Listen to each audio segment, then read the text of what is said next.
Perkataan etika berasal daripada bahasa Inggeris yang disebut sebagai ethics.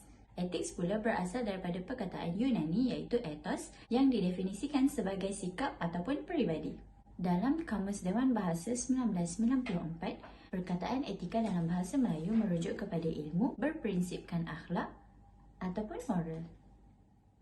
Etika juga berasal daripada perkataan Greek iaitu ethos, di mana definisinya dari segi istilah bermaksud khusus kepada karakter, perwatakan ataupun kepribadian. Ramai tokoh-tokoh yang telah mendefinisikan etika, contohnya seperti Clarke. Clarke telah mendefinisikan etika sebagai kajian moral, manakala Chapman pula telah menjelaskan etika sebagai konsep asas perlakuan dan undang-undang yang betul. Honeycomb pula menjelaskan bahawa etika bermaksud sifat manusia ataupun perilaku manusia sama ada baik ataupun jahat. Etika atau moral merujuk kepada kajian pelbagai masalah tingkah laku manusia. Contohnya seperti isu-isu yang baik ataupun buruk dalam sikap seseorang individu, mengenai adat, moral, niat ataupun kebebasan seseorang dalam melakukan sesuatu aktiviti. Nama saya adalah Chong Yihan dan saya akan teruskan pembentangan dengan maksud peradaban.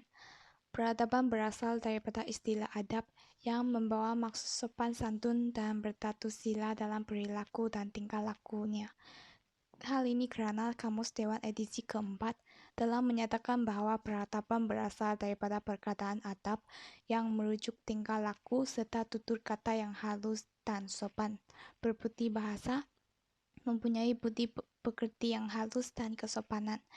Istilah adab juga telah ditakrifkan sebagai telah maju tingkat kehidupan dari segi jasmani, rohani, dan bertamadun. Oleh yang demikian, peradaban boleh dikaitkan seluruh perilakunya dalam semua aspek kehidupan, sama ada dalam kelompok politik, ekonomi, dan sosial budaya. Dalam bahasa Arab, peradaban dari segi istilah membawa maksud menggunakan kata dasar madana yang bermaksud tamadun, disinonimkan dengan peradaban. Sejajar dengan itu, istilah peradaban dalam konteks bahasa Melayu juga disinonimkan dengan tamadun.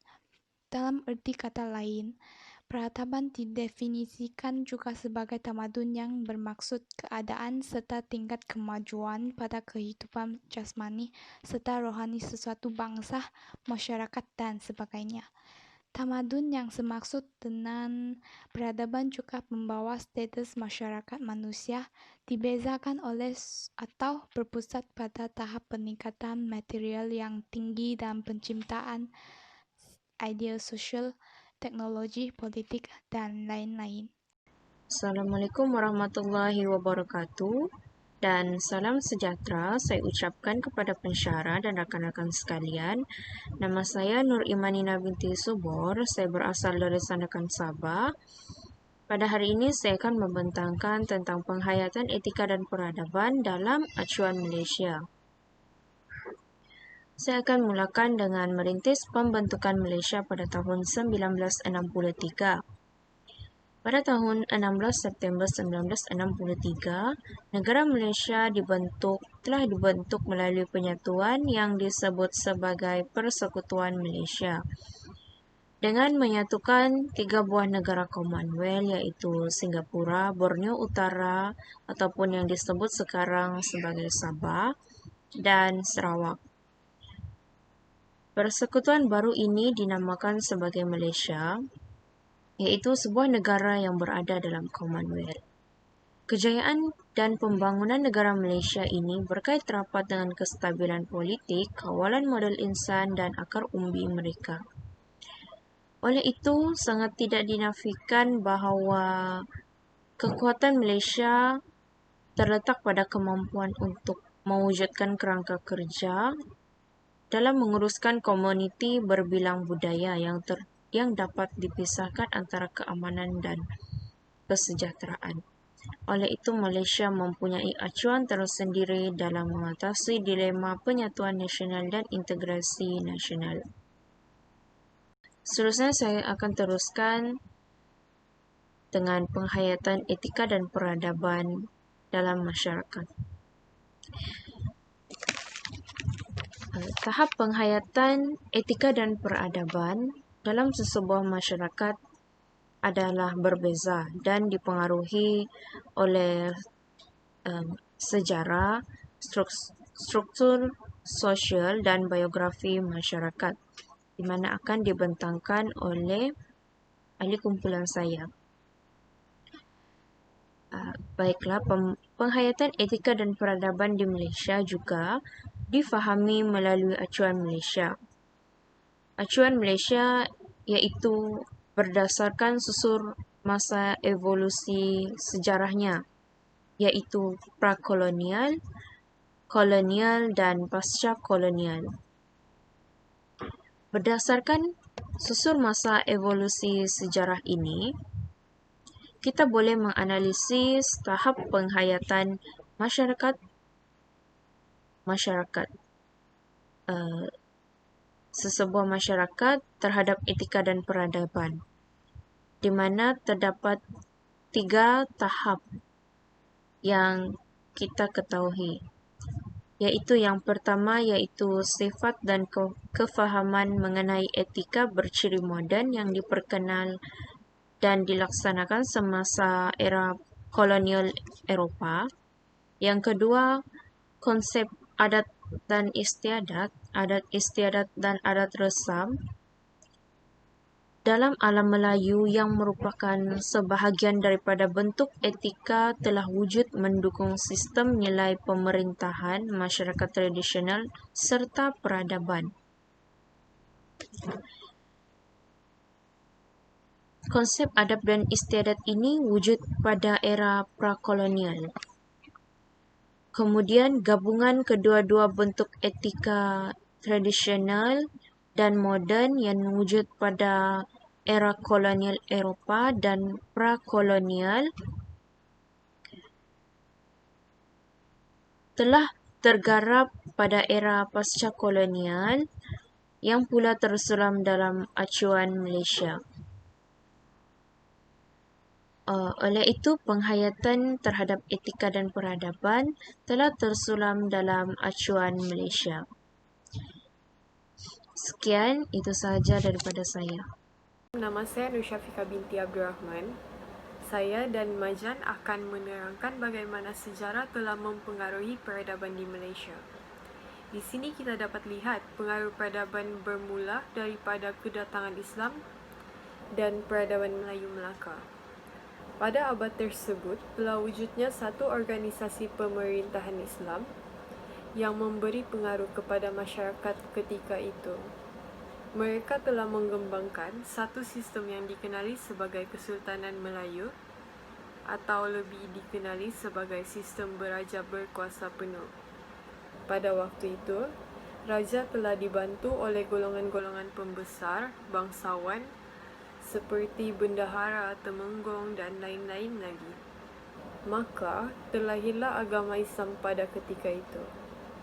Perkara ini juga telah mendorong akan perkembangan tulisan Jawi dan Arab.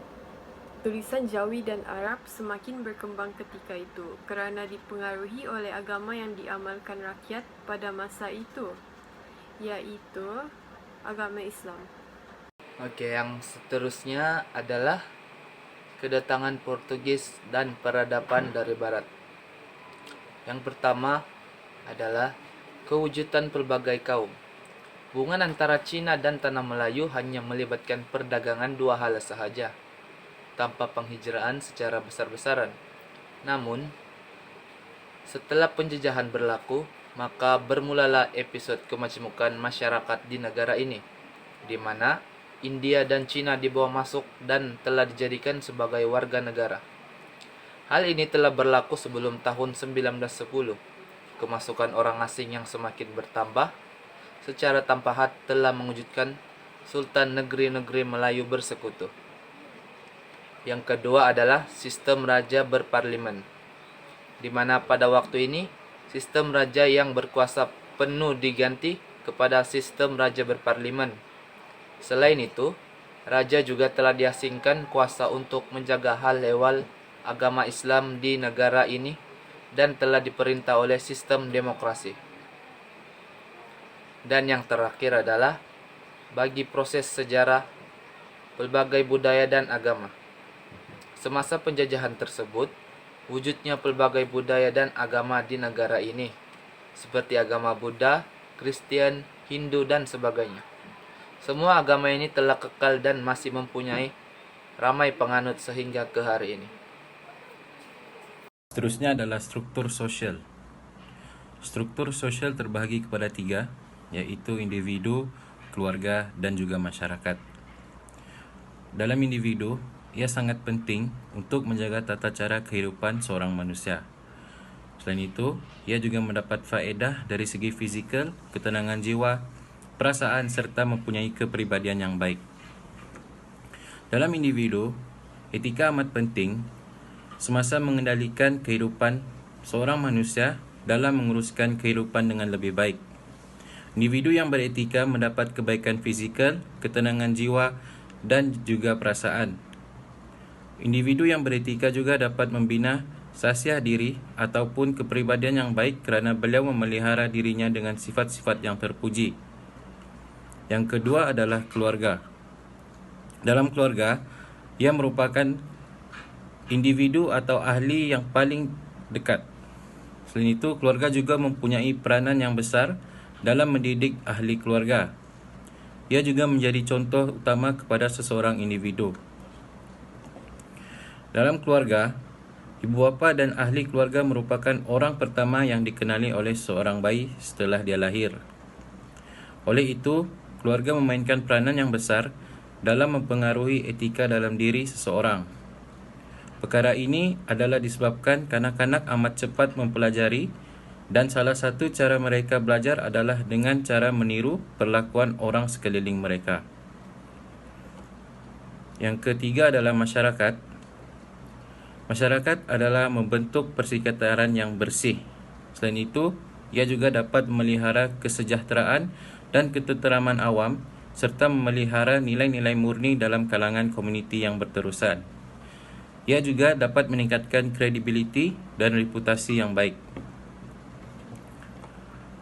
Masyarakat merupakan kepentingan dalam etika dan dalam sebuah masyarakat tidak dapat dipertikaikan kerana ia dapat memelihara keamanan, keadilan dan kesejahteraan yang berterusan. Masyarakat yang beretika juga dapat membentuk persekitaran yang sihat dan menghindari masalah-masalah sosial seperti pembuangan bayi, perompakan, penyeludupan barang yang haram dan seumpamanya. Selain itu, dalam masyarakat juga dapat memelihara nilai-nilai murni dalam kalangan masyarakat dengan sikap bertanggungjawab dan prihatin terhadap kebajikan orang lain. Ia juga boleh meningkatkan kredibiliti dan reputasi sesebuah masyarakat yang baik. Assalamualaikum dan salam sejahtera. Nama saya Narasi binti Bajaraha, Metrik di E20110801. Saya berasal dari Sempurna Sabah, berbangsa Bajo. Hari ini saya akan membentang tentang biografi ataupun riwayat. Biografi ini membentuk hidup seseorang, individu dan keluarga dan masyarakat. Jadi untuk itu saya memilih salah satu tokoh yang amat disegani di Malaysia sama ada daripada kaum Cina, India, Melayu, iaitu Tunku Abdul Rahman Putra Al-Haj yang merupakan Perdana Menteri Malaysia yang pertama. Beliau juga dikenali sebagai Bapa Kemerdekaan Malaysia. Beliau telah berjaya menyatu padukan pelbagai bangsa di Malaysia, iaitu bangsa Melayu, Cina, India dan juga kaum-kaum yang terdapat di negeri Sabah dan Sarawak. Tunku Abdul Rahman Putra Al-Haj juga banyak memberikan sumbangan kepada rakyat Malaysia sepanjang zaman pemerintahannya. Persoalannya, bagaimanakah beliau dapat menyatu padukan kepelbagaian kaum di Malaysia? Hal ini amat mustahil tanpa dasar-dasar etika yang beliau ada, iaitu salah satunya ialah dapat menghormati, bertimbang rasa, bertoleransi antara sesama lain. Oleh kerana dasar-dasar tersebut, ianya akan dapat mewujudkan sebuah masyarakat dan negara yang harmoni, maju dan makmur. Tanpa dasar-dasar etika tersebut, negara kita tidak akan mampu untuk membina sebuah masyarakat yang bersatu padu. Sekiranya masyarakat tidak bersatu padu, negara kita akan menjadi porak-poranda dan tidak akan maju. Oleh itu, kita harus menerapkan dasar-dasar etika dalam diri supaya masyarakat dapat bersatu padu dan negara kita dapat membangun dengan maju.